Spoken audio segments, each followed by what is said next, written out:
Hello everyone, good morning. Welcome to our latest Bath Life Business Surgery. This one with Datasharp Integrated Communications.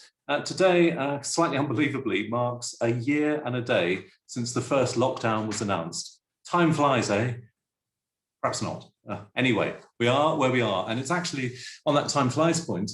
The last session we had with Datasharp was as far back as July. It only seems a few weeks back, but there we are. Much has changed, some of course has not.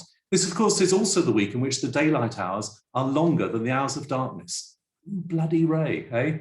So today's session is designed to help you with your approach to technology and your business in this hybrid world, a glimpse of the future of the modern workplace.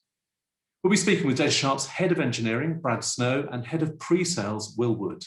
We'll be discussing how the hybrid working from home and working in the office will actually work practically for companies, how companies might prepare, what tech and telecoms challenges the businesses and individuals face now that is destined to be permanent in some way for all of us.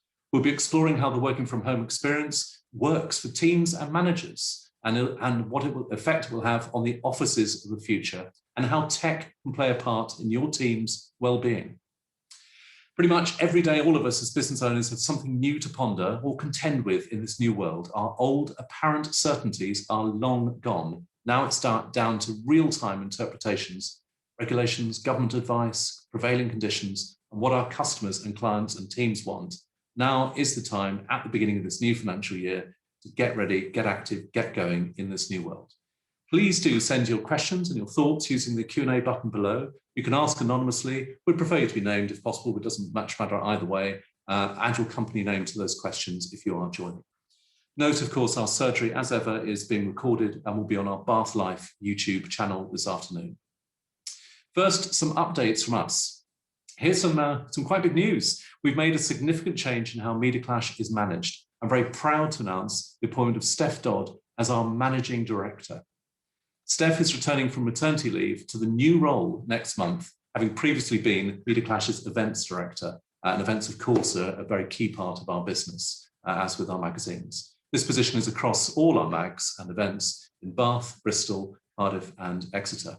New financial year, new approach, and another indicator of how companies are changing ahead of the Great Reset. Some updates on our business clubs and surgeries. Our next business club is on new businesses. It's a great opportunity to highlight interesting new ventures and explore their thinking. Talk to us if that's one of you or one of your clients. It's vital. We see it as part of our role, vital to support new businesses to hear what they're doing, how they've been faring, what their offer is. Please look out for other Bath Life business surgeries. These are bespoke, deep dive sessions showcasing companies' expertise through discussion, as you'll perhaps see today. Multiple areas from financial to legal to marketing to the technology of hybrid workplaces as today's. If the equivalent of this session might work for you, please talk to us about how you might be involved, because we can all do with advice, and frankly, all of us can all do with new business. This just in, try and make it sound dynamic. It's dynamic up to a point. We've got a further 4 business surgeries, absolutely delighted to say, just been lined up with the University of Bath. More details to follow. There'll be fascinating sessions and great to see an organisation that's so profoundly important to Bath as the University of Bath engaging in this way in the business community. Our awards, Bath Life Awards are back, or at least will be, back in real time, real life on September 9th, the Assembly Rooms. Everyone coming together from the coolest of the indies to the largest of the corporates. If after this year of all years, there'll be a high watermark for Bath. If you're an ambitious company or one seeking to rebuild your business pipeline, or playing proud to be a leading Bath company, please do consider sponsoring. What better, frankly, what more glamorous way to reach pretty much every business in Bath? Nominations are open now. Please enter for free, of course, via the website.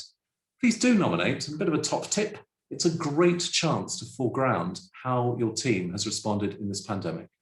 And our sponsorship roster, as you'll see from our site, contains many of Bath's finest businesses, and we're very proud of our association with each, particularly, of course, the Royal Crescent Hotel and Spa as our headline sponsor.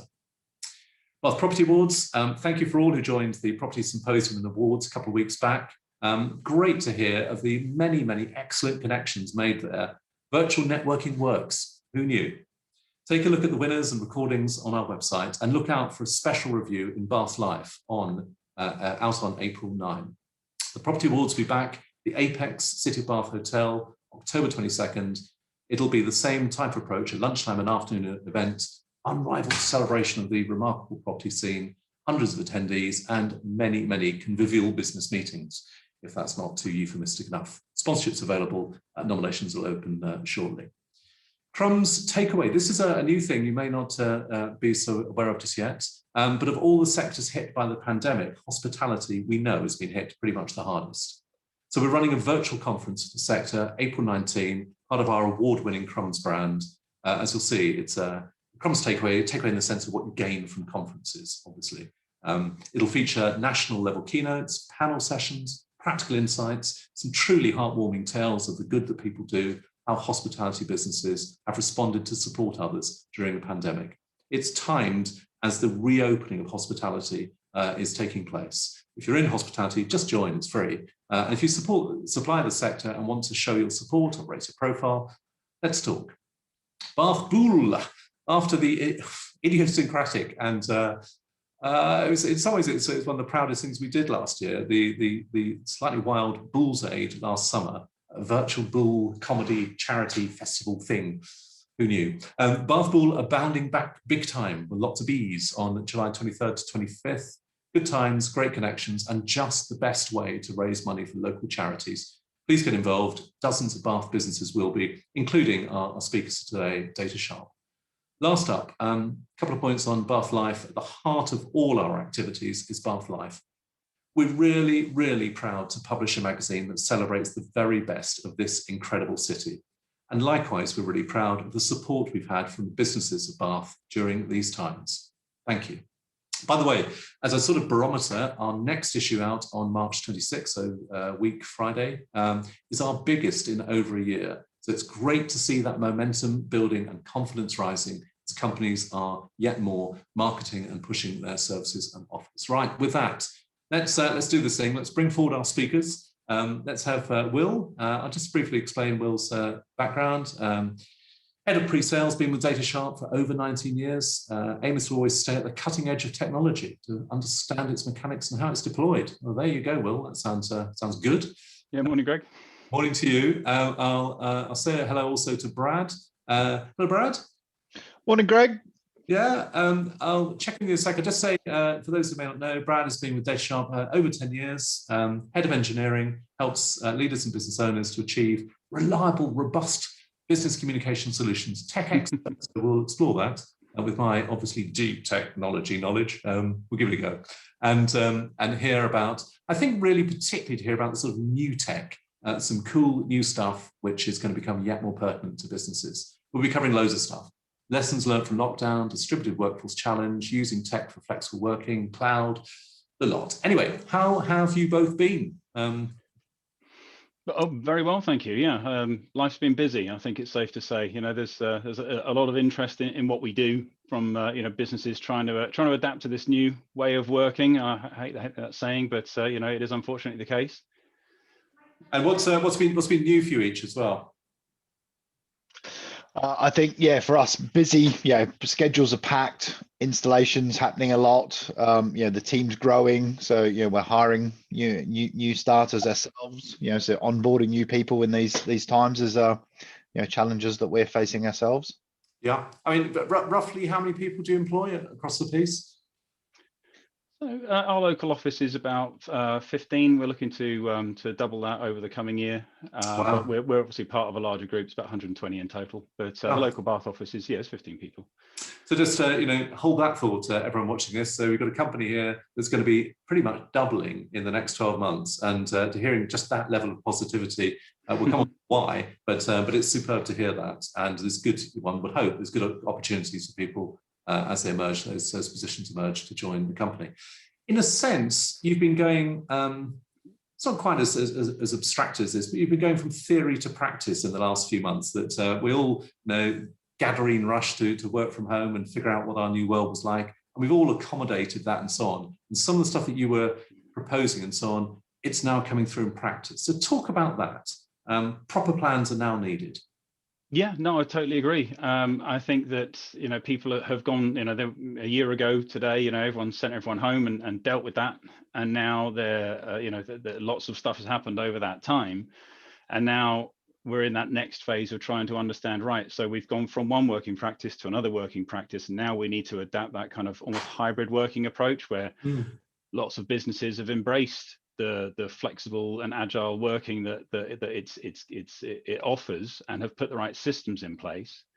But now there are a few challenges that we actually pretty worth throwing out there for people to consider about, from a technology perspective.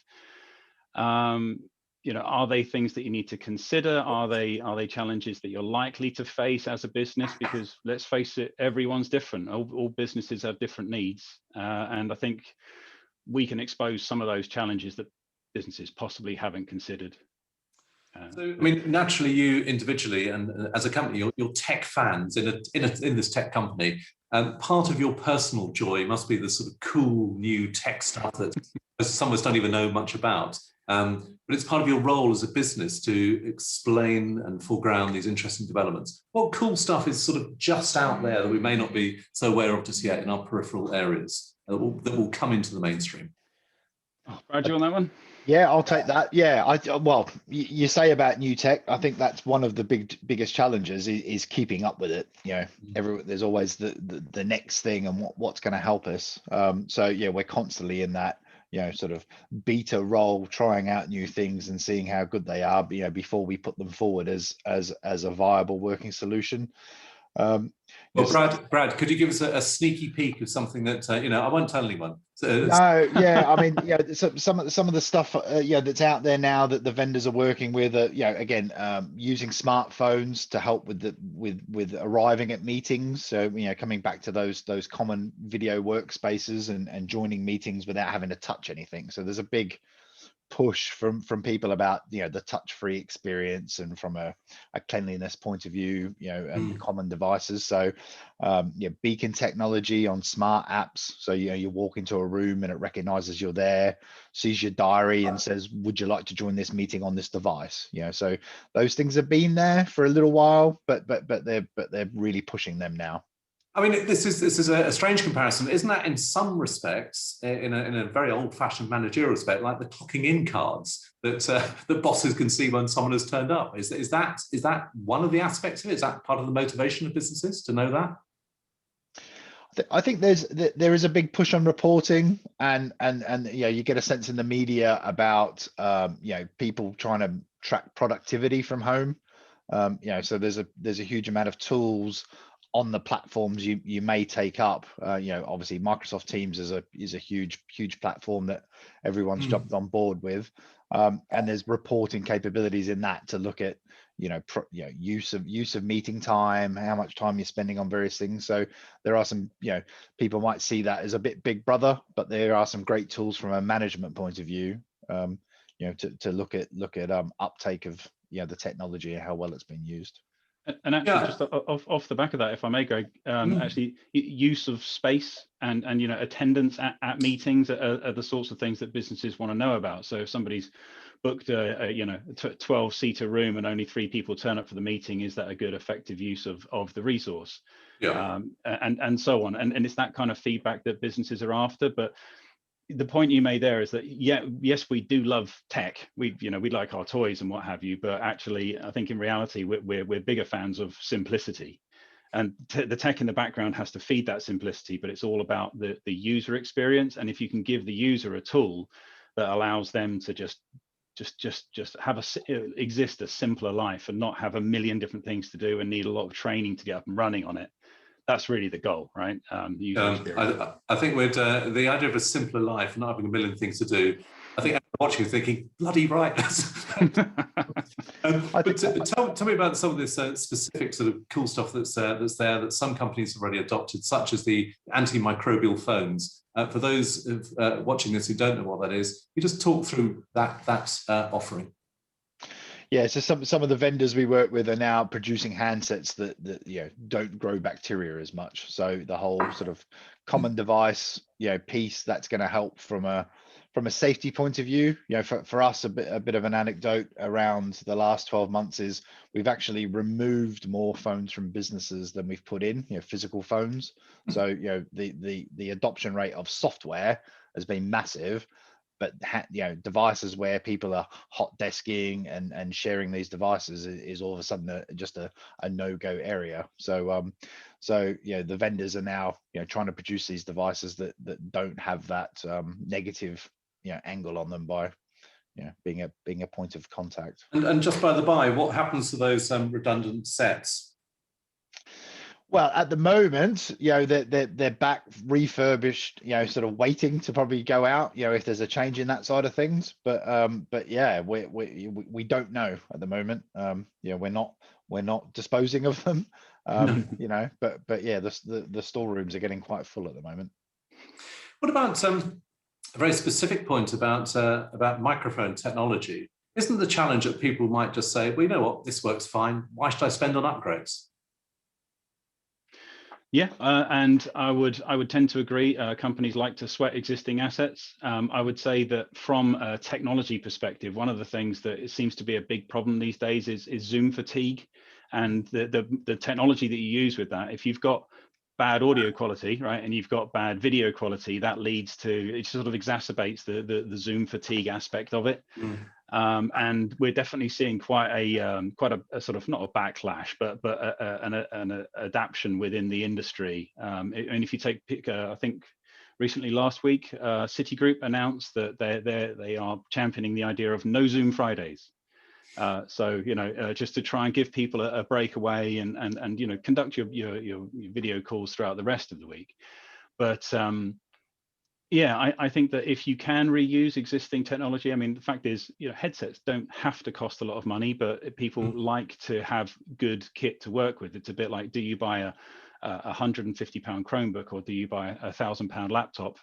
In order to be able to work the way that you work. And I think that there's a similarity there in the comms technology. Do you have a good camera? Do you have a good mic? Or multiple, people have got different headsets. So I've probably got half a dozen different devices I could use here if I really want. In fact, our marketing guy went a bit mental the other day and bought me one of these cameras, one of these mics. Why am I wholly unsurprised that you've got half a dozen microphones? It sort of goes with the territory. It's not a surprise, is it? Tell us about one key thing for businesses watching this. They're thinking about when they can have their teams back, maybe using the space differently. Talk about some of the desk scheduling apps, how they might work in practice, how you're advising clients to approach them. The sort of what I suppose is called hot desking, but in reality is more like tepid desking. I love the term tepid desking. It's a thing. Yeah. We'll make it a thing, shall we? Yeah. So I would say we've definitely seen there's been a huge uptake in the world of giving laptops to every member of staff. And then that laptop is the device that drives a lot of things, because then it's your personal device. You have a personal laptop, personal mobile. And that way, if you are hot desking, whether you're at home, whether you're in the office, whether you're at a different office that day, and you've got a common docking point, then obviously that tends to work very well from that perspective.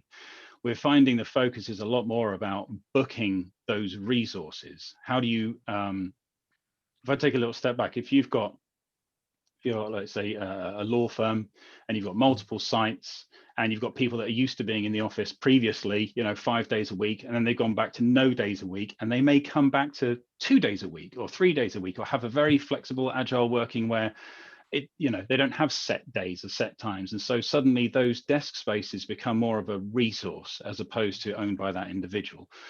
So, so the question then is, can the business save an awful lot of money on its desk, real estate, and therefore office premises, and the benefits that then adds? Can it free up that money to do other beneficial things for that workforce?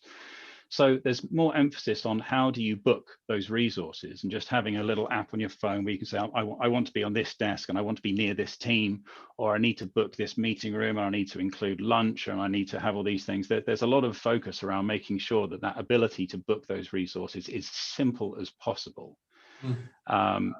And yeah, I would say that the management information that comes out of the back of that is also of significant benefit to the businesses that are running them.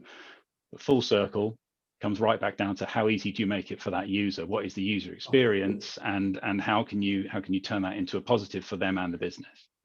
Specifically, which hot desking or tepid desking apps would you recommend?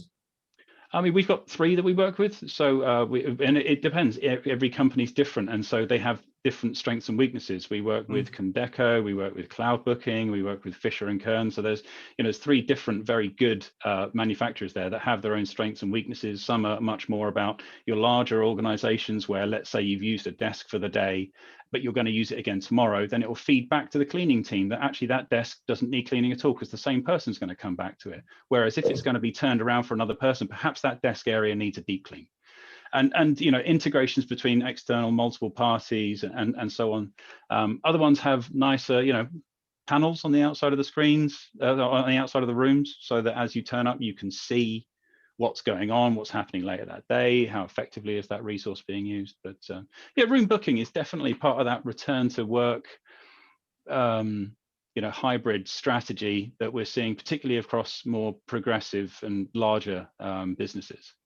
Yeah, and to your point about legal companies, I know that's excuse me, that's one of your strengths as a business. Companies who perhaps have offices in Bath and Bristol and Exeter, wherever, and it is that natural agility that's needed, and for them read multiple other companies that need flexibility. So let's talk about other smart office productivity apps. What else is out there that you would recommend, or at least the type of thinking for businesses at all different stages who simply just don't know this stuff? Brad, do you want that one, or shall I just keep talking, because you know how much I love to talk? Yeah. I'm trying to think of different. It's not probably not stuff we get involved in with different apps for that kind of thing. I think what's more of a challenge for businesses at the moment is people have got used to working from home, and actually they've got the right kit, and the working experience of meeting colleagues works quite well, and we've got to match that in the office space. So we know we can jump on this Zoom call quite easily, or a Teams call quite easily from our desktop at home, but you can't do that on a room system back in the office easily. Historically it's been difficult to do that. So in order to enable those spaces to be as easy, I think we see that as a challenge, that we've got to accommodate to, because if you can't make the office as easy to work in as at home, well, you're not sort of enticing people back for the right reasons. So that there's a big push on making the space as good as what people have made working from home.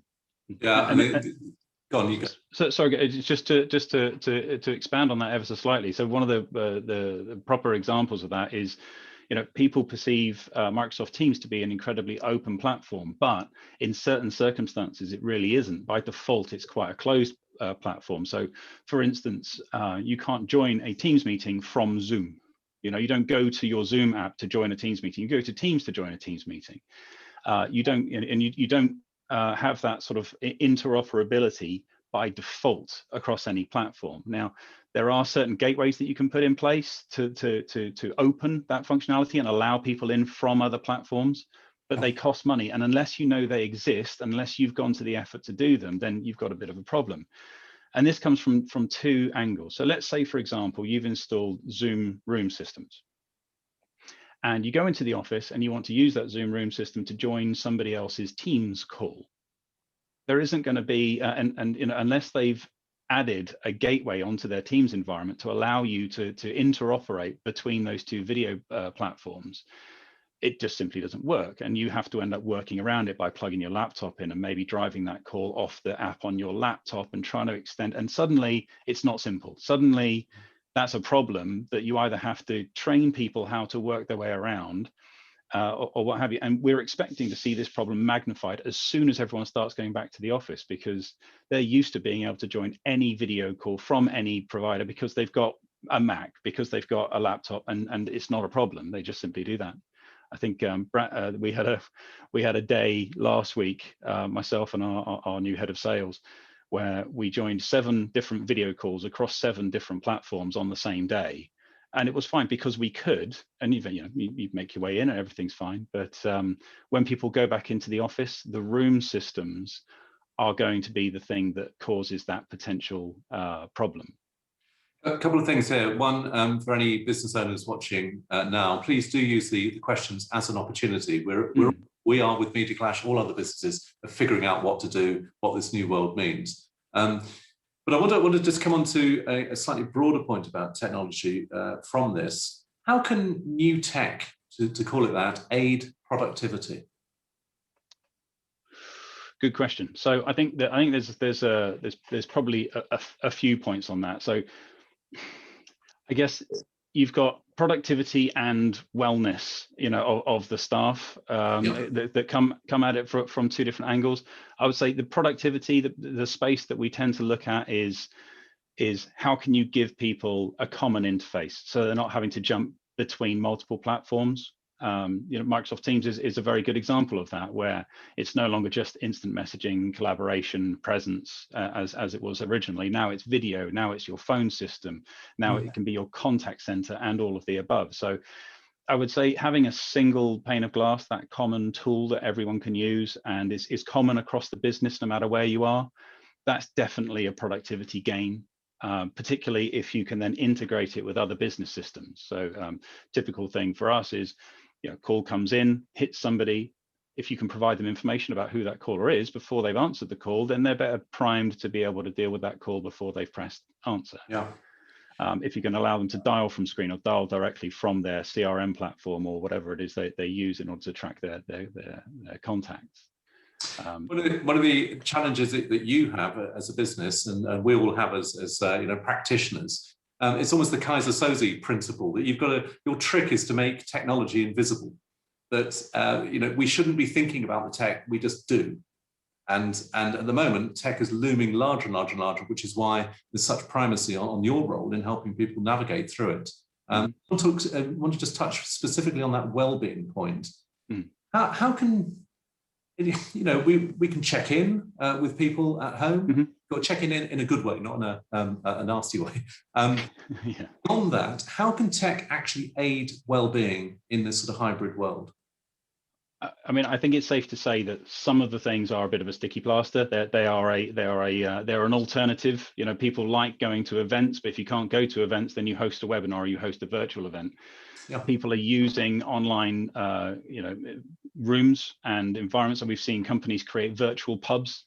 Obviously, there's the traditional, call it traditional now, it's not been that long, but quizzes on the likes of Kahoots. We've seen companies using online escape rooms as team building exercises. They're always good fun. And we as a business, there's a weekly social we always have, which I got to say I think has been absolutely vital over these times, and we're encouraged to do more and more of that so that we stay in contact with our colleagues. I think it's safe to say that in creative agencies in particular, people naturally feed off each other's energy when they're in the same room and they can continue to work together. And there's a bit of a cutoff there.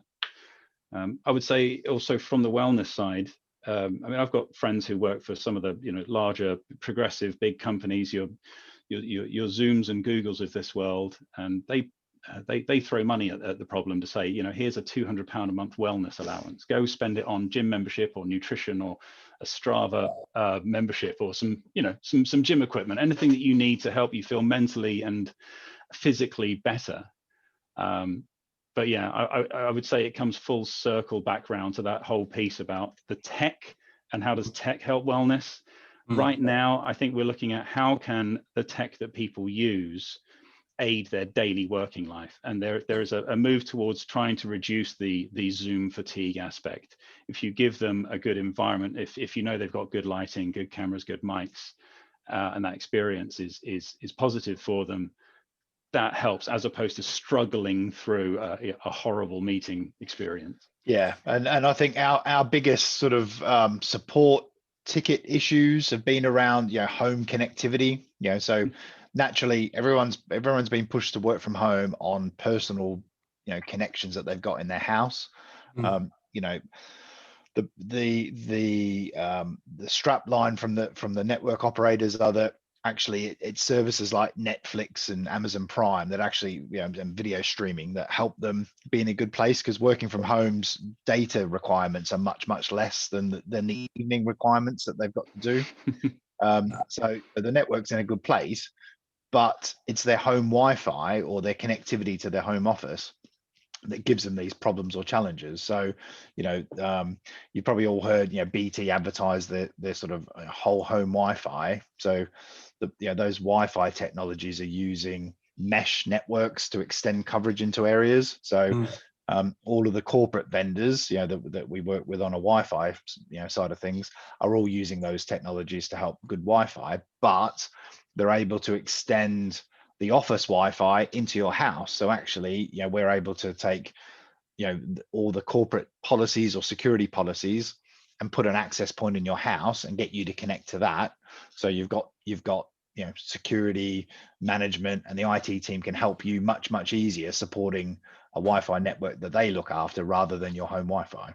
Brad, could you just talk through in a little bit more detail that exact process? Because I'm sure, as with Media Clash, again, as with so many businesses, people in all different sorts of personal setups. And by the way, good luck with great Wi-Fi in Georgian houses in Bath with massive stone walls. But in principle, how might it work, and what's Datasharp's involvement in that process between a fully powered up Wi-Fi office and then variable where everyone lives? Yeah, it is bespoke based on the requirement. So, at the start of lockdown, I don't know if you've ever heard of something called a power line adapter, but it's a clever little box you plug into a power point, and then you can plug your network cable into that to get a hardwired connection in another room. Now that works much better than Wi-Fi. It's a physical connection, and you can never beat that. And that would always be our, sort of go-to baseline for customers doing that sort of things. And purely indicative, won't hold you to it. I mean, how much do they cost? Oh, yeah, they're an internet item. They're £100 for a set. Kind of monies. Low value, but a huge return on not using your Wi-Fi. So, but then the knock-on effect of that is, if I'm using a laptop, have I got a network port? These sorts of things they're all considerations. But they sold out. So at the start of lockdown, and you couldn't get them. The market was gone, and they're now dripping back into circulation. But and then layering up on top of that is, just extending access points. So, businesses should have a good security policy based on, web browsing and what things are allowed to get to, and their email filtering, and, stopping, endpoint issues happening on these devices that are outside of the network. So by extending your business network into the home, you get a nice way of managing that and making sure people join your network, even though it's in their house. And you can manage that. So that's where we're seeing a lot of money being spent on businesses, because they realize that actually people aren't coming back to the office all the time. There could be a 50-50 split for some businesses, so they need to cover that off. Just to add on to that, so the one of the challenges with business, and it's a progression thing where people are moving from the traditional office environment where you've got four walls, right? And you've got your servers in there, and you've got some internet connection and a firewall, right? And then if people want to access any of those things, they come across the internet using a VPN and then access that. But that's the old way of working. So much more is in the cloud now. It's hosted in Azure or AWS, or you maybe have some things that are provided as a service. And so we've recently, the industry's come around to this idea of cloud edge security, as opposed to how do I get from my laptop or my home office into the office, and then from the office out to the cloud services. Now it works on the basis that you want to work from wherever you are on whatever device, and you just make one connection to the cloud edge, right? And then from there, it figures out where you want to go. So it's not that you're going into the office and then back through a firewall and through a policy and back out and suboptimal data routing, should we say. But you connect to a service, and then if what you're trying to access is a cloud-based service, or it's hosted in Azure, or it's in the office or whatever, at that point, it decides where to go. Yeah. But it enforces all company security policies and makes it incredibly easy to roll out. You can deploy this in literally minutes, as opposed to having to configure devices and VPN concentrators and all this kind of technology in order to support it. Let's take that cloud point in a bit more detail. Imagine a company that has worked on a reasonably traditional basis of servers, physical servers, and in the office, or at least in the locale, considering moving to the cloud. So the I don't know, the decommissioning of those servers, the transferring of content, how cloud is accessed, and how you would, with perhaps more traditional businesses, reassure that the cloud is robust in terms of security. Well, that in itself is an interesting point, isn't it? Because you've got the age-old argument. I've got my servers. I know my servers. They're mine. I cuddle them, and I'm happy with them. And right, but if anything goes wrong, I can go and apply some percussive maintenance to those servers and probably get them back up and running. Sorry, percussive maintenance, is that hitting it? It is with a hammer, yeah. Percussive maintenance. It's right, drumming. Yeah, absolutely. So versus I'm entrusting all of my businesses and services now to somebody else's care who's running their own systems. Do I really know where it is? Do I know where my data is? And really, that's down to investigating who it is you're signing up with. So migration to the cloud, I mean, the cloud is the most misused term, I think, in the history of the world, because it means different things to different people in different contexts. Right. But I would suggest that migration to the cloud, if people haven't already done it, they are probably doing it in some way. For most people, the first step of that is going to Office 365 or going to Google, or whatever your platforms are that you start running, and then more and more services. It's almost the question of what legacy equipment do I have left that I can move to the cloud, and do I want it to go into what we classify as a public cloud environment, or do I want to move it into a private cloud environment where it's still mine, I still own it, but somebody else manages and hosts it for me, and therefore none of my sites have servers on anymore. All of my sites are equal in terms of they're just people connecting to services. And I think that's the end goal for so many businesses now, is just don't make people think about where do I need to VPN back to in order to access this service. Turn on your laptop, automatically fires up, boom, I've got everything that I need in one place. Yeah, that's the invisibility of technology I was referencing before. It's almost like, we don't think when we turn the tap on, there's water. It's just the fact that all the centuries-old paraphernalia lurking behind it, so what ultimately? But obviously, it becomes a bigger problem to achieve that sometimes when you start talking about the security of it, because if you know everything that's in your environment and you know everything about how your network works and you're an IT guy, then there's almost a comfort in knowing how you've protected it. And that's where these modern day security, cloud edge security services work. And that's the sort of thing that we're bouncing around with a lot of customers right now, is how do you do that? How do you protect the endpoint from an advanced AI-based antivirus mechanism? How do you then allow that laptop to connect into all of my business's services securely? And then obviously from a resilience perspective, how do I make sure that all my sites that have got lots of people on it remain connected to those services? So I might have a fiber internet connection and a broadband failover and maybe a 5G connection, and just know that the system decides which traffic should go down which connection based on what's the best route. Yeah. We've got a few seamless tools. The rise of phishing attacks and scams that have been happening over lockdown. It's all quite big in the news. We've got a bunch of tools that they're seamless. You can't see them. Your email arrives. You click on links. It goes off and checks the links before you head off and land on them. So those have been proving quite popular for people, and they're easy to overlay into your existing services. And in this area, we've had a question from our good old friend, anonymous attendee, and with a refined acronym. So not just WFH, working from home. This is WA, working from anywhere, which is becoming increasingly prevalent, of course. To take that rather than the working from home culture, who owns the business and technology? Well, businesses, tech and hardware, and do businesses effectively now have to factor doubling up on tech spend, at least at the margin, so employees have tech at home and in the office?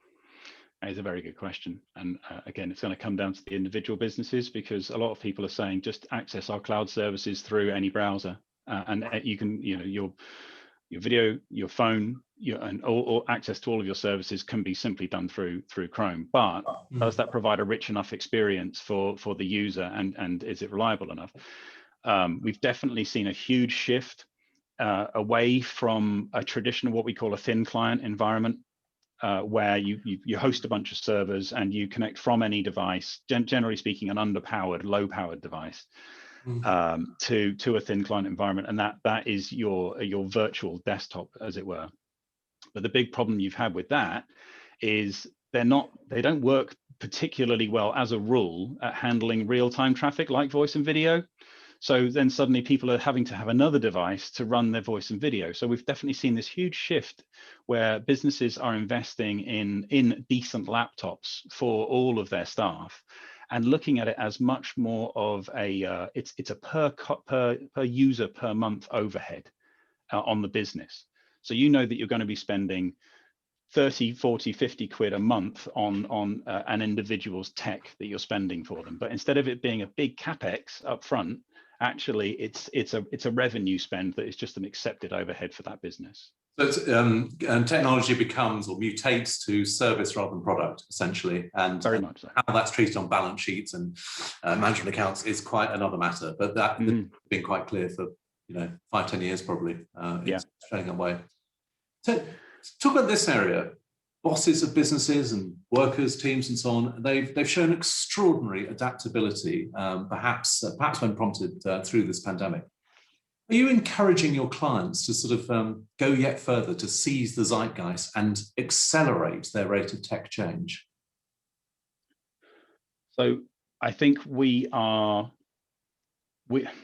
aim to be the people that they pick up the phone to throw around ideas. That's kind of our goal in life here, is we want to be those guys. I'm not sure, I've got this challenge, or I'm thinking about doing such and such.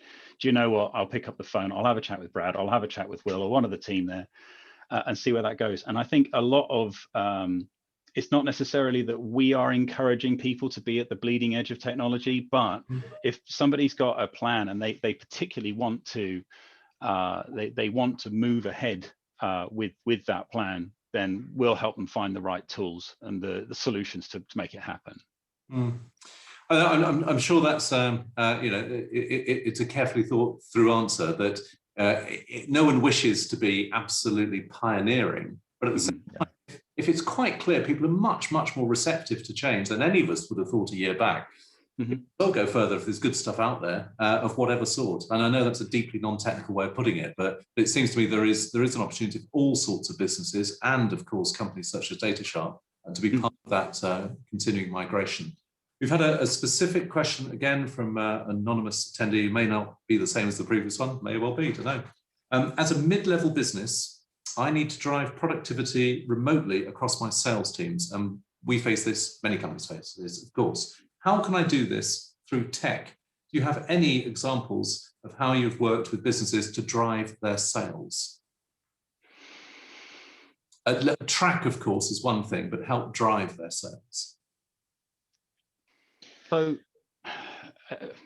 I don't know. I think there are a number of angles to come at that from. Brad, is there anything particularly jumping at you on that? Because I think we've discussed quite a number of things that would impact on this. But the traditional contact center, people dialing in, lots of people answering phone. The flip side of that is outbound phone calls and dialing out to people. So we've probably seen a little bit of the adoption of that technology that would be aimed at hundreds of people down to much smaller teams, and with that helps drive the conversations that they're having or the contacts that they're having, because contact centers these days aren't just people taking phone calls, they're people chatting, they're people emailing, so and it gives that single pane of glass to see what's going on and who's talking to who. So there's a bit of change there. And I think, when you talk about a sales team, right? Sales teams, I don't want to make sweeping dispersions about how sales teams tend to operate, because some are inbound sales inquiries, some are outbound sales inquiries, some are people that are expected to get off their rear end and make a bunch of phone calls, make some meetings, and off they go. I would say, for the most part, integration and automation of repetitive tasks is the sort of thing where technology makes a or lends a big hand. So making it easier to make the phone calls, making sure that as the call comes in, you can see the details of those users. So if you we've got people like Centric, who are, they're a big employer in the center of Bath. They've got 110 contact center agents, not necessarily a sales team, but you've got, customer services, customer support teams, and just making sure that the information that's being delivered to them is the right call being delivered to the right person first time. I think managing a sales team is an art form in itself, right? So in terms of answering the question about how can tech help, you suddenly lose visibility of those people because they're not in the office. You can't necessarily hear everything they're saying all the time. You can't get that background buzz. You can't pick up when something's going wrong or going right. But you can listen into other people's calls if you're management and that's part of your thing. You can use call recording to be able to listen back to those things. And you can also and the reality of office-based work is that sort of happens by osmosis. You sort of half hear things, good, bad, whichever, and you can respond and learn, and et cetera, et cetera. The idea of sort of listening into calls, maybe at a trainee level, is actually really hard. I mean, just for a manager to devote that amount of time, let alone the salesperson think, bloody hell, I'm going to be listened to. And it may be that call is not remarkable one way or the other. So it's really an efficient listening into calls, I would have thought. Yeah, I also think that the mobile aspect of salespeople, giving them a really good mobile app that still allows them to be part of their team, so they can see their messages, they can see the voicemails. It's not like, oh, when I get back to the office, I'll pick up my voicemails. No, I want them delivered to my device, and I want to be able to see a transcription of that voicemail that's been left for me, so that I can decide whether or not to do something about it. So I would say that tech is definitely a great driver for that sort of thing, as long as it's delivered with consideration and thought. There are some fancy tech around speech analytics and call recording, that can help with those things. But they tend to be aimed at more of an enterprise level. But the cost of those things are coming down as adoptions there. But they can pick up keywords and sentiment and tone and these sorts of things in conversations. So that's a way of looking over those conversations without someone physically listening and in real time going through them. The AI can pump out examples and things that need looking at. Yeah, and appropriate to certain types of businesses, maybe more of a call center approach. That would be as a sort of way of tracking. I want to come back to, again, from an anonymous attendee, a point about the cloud, and it's the reassurance point primarily. What about when you use a cloud, stick your information there? I'm nervous about putting client contacts and personal details on a cloud in case of data protection gets into the wrong hands. It'd be really useful to be able to access from different devices. Again, that reassurance point, people don't quite know, and somehow, a physical thing called a server is somehow more safe than an amorphous thing called the cloud, cumulonimbus cloud or whatever, because there's multiple of them, as you were saying. How do you I would say, first of all, you're definitely not alone. There are a lot of businesses that are extremely, extremely nervous about that, because again, it's suddenly outside of your control. If you've implemented your security and your policies across it, then that's fine. I mean, there are obviously the standard things that you'd look out for with any supplier. Are they ISO 27001 accredited? Are there data centers in the UK? Do they run them themselves? And to get that reassurance about, how do they police it and so on. And quite frankly, is their policing and management of that better than anything you could do? But does it make them a bigger target, right? Yeah, but how does an individual company, I don't know the size of this one, but perhaps an M of an SME, how do they actually interpret it? They're not going to know about even accreditation. They may get that point, but they don't want to be having to get into the minutiae of whether or not something is robust. Is that part of your role potentially? Well, something that we do is we provide private hosting. So whereby the companies still own and run all of their data, and we don't have access to that data, but we private host. So we're still moving it to the cloud. And a lot of people have Microsoft Azure data migration plans, because they know that your average Microsoft tech isn't going to be able to touch anything like that. And we do it also in our own data centers. So I would suggest that in that kind of situation, if you don't want to go completely cloud onto what we classify as more like a public cloud system where it's multi-tenanted and it's shared across multiple people, it's right to be nervous, and it's right to think if somebody else hacks somebody else's system, or a disgruntled employee somehow manages to gain access to it and wants to sell my data to somebody else, suddenly that's outside of my control. So I think it's absolutely right. If I were to give an example, we work with a national fertility clinic company. And the idea of that data falling into the wrong hands would just be absolutely crippling for them as a business. It'd be the end of that, right? So they are incredibly security conscious, and they insist on running everything internally, and that's probably the right move for them. Would it go wrong if they trusted that data into somebody else's hands? Who knows? But at least this way, it's their responsibility, and they can control it.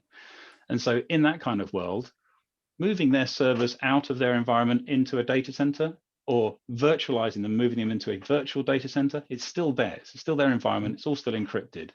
I would suggest that that it's a very, very valid question, and something that needs to be thought through seriously. But yeah, there's certainly ways around it in terms of making sure that it's still your environment, just not within your four walls. And a point you made earlier, the cloud is almost too amorphous a term. It covers so many different aspects. Yeah. It's like sort of first-base thinking, the cloud, and it's not. There are multiple, and that's. I'd hope that point has come through for others watching this, that there are a whole host, as it were, of different opportunities to host content beyond this one thing called the cloud, as we think it might be. I want to come to a sector point. Clearly, Datasharp does work across multiple sectors, but you actually have quite a particular strength amongst legal practices. Firstly, why? But secondly, and I know all business is business, but just say how that's come about and how that expertise has developed. But really, also, what's it been like with dealing with a sector which, perhaps fairly unfairly, is traditionally regarded as more fundamental, even conservative in its approach to how it operates? I can certainly answer the why. So the why is because it's quite an amazing industry, actually, the legal. I've never known all of the heads of IT across an industry all be so friendly with each other. They literally, all heads of IT across all law firms all know each other, and it's insane. But they're also very open to share what works and what doesn't. And so I think to do a good job, it became very easy for us, very easily referenceable, to then get a recommendation into somewhere else and somewhere else. So I guess the point is, don't drop the ball, because everyone else will find out about it. Keep on your toes. Yeah, exactly. Well, and one good thing leads to another, and that's very much, I think, where we've seen our success in the legal space, is that we've become very, very referenceable. We've also aligned ourselves with Bristol and Bath Legal Tech. There's a report that was recently released, which we were a part of, both in the from the researching side of things, and I think we're mentioned in there on a few occasions. But something that it mentions in there is actually how ahead of the game the Bristol, Bath, Southwest, from a tech perspective, we're quite spearheading, and the people around, they're not afraid of doing it. Of saying, do you know what, we're going to make quite a bold move. On Monday, everyone's going to come in, everyone's got their new client. There's going to be no phones on your desks, just so that you know. Just make sure that this works, and that, make sure you've tested it and you're happy. Or we're going to move to a new system, or we're going to use some new software in order to provide better services. But from our perspective, we've definitely seen a lot of, or we've heard feedback of increase in productivity that they've seen from using good video conferencing platforms and having a single pane of glass as their communications platform. Yeah. I want to come to one other area, which is it's almost a paradox that whilst the pandemic has accelerated change, it may well be the case that, and perhaps this is more towards your territory, Brad, in terms of particularly disaster recovery, but companies thinking, you know what, we've survived this, we've got through this, we can handle anything, we just want to get on with our business, and now it's not the time to be thinking about our technological requirements or even our disaster recovery plans. How do you respond to that? I think they've always got to be looking at those. That it's part of our sort of kickoff with new customers to have a focused conversation around that and the different scenarios. And it's always, essentially a can of worms, how far you go with the disaster recovery, but that you've got to cover the basics. The last 12 months has shown, actually, it's probably one of the biggest disasters that's happened to us in our lifetimes, and we've adapted quite well to it. And the things that we needed to have in place were the wrong things, that were probably put together at the time. But yeah, I think with these emerging technologies, 5G is a big thing that everyone talks about. But it's not really here, not really having that impact. But I think when 5G does what it's supposed to do, that's going to help us massively with mobile bandwidth, and help with this working from anywhere, piece on that side of things. So it should always be a regular conversation on how we're going to work and what's going to change. So talking of what's going to change across all forms of businesses, there's been a growing focus on the sense of purpose being a vital aspect of business, about where one trusts business relationships, how people work within companies. They like that sense of vision, focus, approach, and so on. How do you communicate your own values, your own sense of purpose in what is, of course, almost exclusively a technological environment, which is about solutions, analyzing problems, finding routes, etc.? What about your own sort of, I was going to say humanity, but as your personal approach and company values? How do you communicate them? I think one of the first things that we ever say to businesses is that we don't lead with a particular product. We are a multi-vendor solution provider, so it's not about having just one product and explaining why we think it's the right thing for you. Oh. So it's all about listening, first of all, understanding requirements, and then taking those requirements and translating them into what is the correct technologies we should be talking to you about. So we've got 5 main pillars to the business, which cover things like voice, from the traditional phone systems. You've got data networking, security, video conferencing, and mobile, right? And the idea for us is to cover off all of those subjects, because every company has all of those things in one way or another that's relevant to them. And to understand whether or not they're in a good place with all of those, and to be seen as a trusted advisor, like that partner. That's the goal for us, is we want to be that trusted advisor, almost an extension of their own business, to say, it's all right, we've got our comms guys. And like I mentioned earlier, the idea of, I'll pick up the phone and I'll bounce it around with Will and Brad, or one of the, any of the team. Some of the engineers here actually hold some of the best relationships that we have with our customers, just because they are that trusted advisor. They've been through that journey with them, and you know what, I want to continue that dialogue. So I would say that as a business, that's how we start, and that's how we position ourselves. And I think that comes across well, as opposed to just trying to bang down a door and sell something to somebody. I mean, that's absolutely not the way we work. Yeah. And do you think that rising sense of purpose will be sort of a significant part of how you position Datasharp as a company and its offering, or is it just simply, it's better just to get on and do and let people interpret it as they will? Well, do you know what? I think we've seen an increasing amount of people telling us what they want. The great line that we hear again and again at the moment is, we've got a Microsoft strategy. Great, okay, fine. You've bought into that concept. Let's tell you how we can help you with that. All right. And it may not necessarily be, it's like if you decide to move over to using Microsoft Teams as a phone system, and move away from your traditional legacy ISDN, PBX, whatever you had before, then how can we help you to do that? Do you need call recording? Do you need contact center? Do you need all these things that Teams doesn't provide you natively? Do you need handsets on the desks, which doesn't seem to be the case right now, right? What do you need in order to set up your users to be able to use it effectively? But we're seeing a lot of people actually almost making the decision based on the manufacturer, and us saying, okay, fine, let's help you deliver that, if you've already made that decision. But at the same time, let's throw around some other ideas just to make sure you're happy that what you're doing is the right thing. But ultimately, we'll help you achieve that goal. And some of those are being led by the big vendors out there, the Googles, the Zooms, the Teams, the people like that. That's both, it's a sense almost of, dare I say, legacy. People are familiar with certain systems, but it also just shows, yet again, the value of brands. Put in brands, you place a degree of trust whether rightly or wrongly, because a brand has such resonance. Coming towards the end of this, I want to do this dangerous thing with you each, which is dangerous crystal ball time.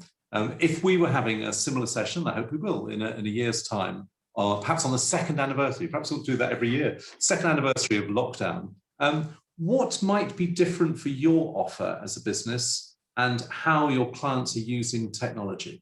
Step forward 12 months. Brad, why don't you go first while I think about that? Very deft, Will. I'm going to throw you under that bus, Brad. I'd like to think you'd see us sitting in the office together on the next call, Right. and then we're in a much different space. And actually, if we were sitting in the office together, we've got this wonderful tech suite, that was a really successful tool for us, where people could come in, see the technology, and get back to touchy-feely kind of thing. So I'd like to think we're back to that space, but with a few accommodating ways of looking after our sort of personal safety and that sort of thing. But and the technology as points of emphasis, what will be yet more significant going forwards than already is significant now? Do you know what I'd love to see, which is it's not really there, but presence. Presence is a thing that people talk about in the UC world, but we've touched on the fact that we all use these different apps, and that's not going away. We're all going to have different things we need to get to, but being on that one call and making sure that none of my other things bother me while I'm in the middle of that, that doesn't exist. I'd like to see that.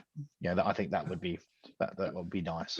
The glory of talking with technologists such as yourself is that you're fundamentally always optimistic, because there's something newer, better, cooler, faster, new, whatever out there. But you're also in the best possible way sort of dreamers, because you're having to envisage realities that don't yet exist, but which will. Will, I bought you a lot of time there, so come on, what do you think the world's going to look like? No, well, do you know what? I'm actually going to jump off the back of Brad's thing there, because I would totally agree. We've got this problem at the moment where, as a business, we run we run dozens of different systems here, because we have to be able to demonstrate them and understand them and try to break them and all that stuff. But if somebody says, or if I decide I want some focus time and I don't want anyone to bother me, I'd have to probably go to 7 different places to put myself in 7 different versions of Do Not Disturb, and then remember to take myself back out of them all again in the future. To have a consolidated single platform or place where I don't need to think about that. I just say, no, me as a human, as an individual, I'm going to be in this state, and I want all of my different systems to work around me, whether I just move to having a single system or whether I'm still running 7 different ones, because I've got Teams for this, Zoom for that, Starleaf for that, Microsoft for this, Mitel for that, and a mobile phone that people can ring me on. I mean, I thought I'd done a really good job of putting myself in Do Not Disturb, and yet a minute ago, my doorbell went. And I still, there was still a bing bong going on. Yeah, I think we may have heard that, but it was pretty discreet. Yeah, I mean, I guess over time, technology will they're almost equal and opposite points, will become yet more important to us in all of our businesses, but also yet less visible is your single glass pain point, that it will dissolve because it's just embedded in a different way, whether it's WFH or WFA or something called an office, which we'll all be back in some form at some stage. I did see some stats yesterday about the expected increase in anywhere working, as it's I think the general term is expecting to be 5 times greater than it was pre-pandemic. But after everything's been lifted, they expect that just the sheer volume of people that are going to be classified as anywhere workers is going to be enormous compared to what it was. And no one can ignore that. And I think a lot of businesses stand to benefit from it, either by savings or by them being forced to implement systems that they were toying with the idea of, but now they've been thrown in at the deep end. Great, we did it, we reacted, now we have to refine it and develop our business strategy around all of that. And the other way, in theory, and where it's already apparent in practice in many cases, businesses will benefit because their teams will be happier, because they can be more flexible about how they work. There's huge shifts happening, and they're happening at technology and they're happening managerially, how we manage, run, motivate, engage with, be part of our teams. But technology is right at the core of it right now. And I hope everyone watching today has had some really useful and helpful insights from Brad and Will, and our thanks to them for this business surgery with Datasharp Integrated Communications. We've covered a lot of ground. There's loads more to come, but we will do that some other time. Thank you for your time and questions today. Again, thank you for your support for Bath Life. As this weirdest of years ends, thankfully, and this new world is emerging. It's clear for all of us that sitting back and hunkering down, we can't do that. We just got to get on with things. The future is unwritten, and it's up to all of us to get out there and write it. From Bath Life, good luck to you all in the coming months. This has been a Media Clash production, and this has been our latest Bath Life Business Surgery. Thank you. Bath together, always. Thanks. Thanks, everyone. Thank you. Thank you.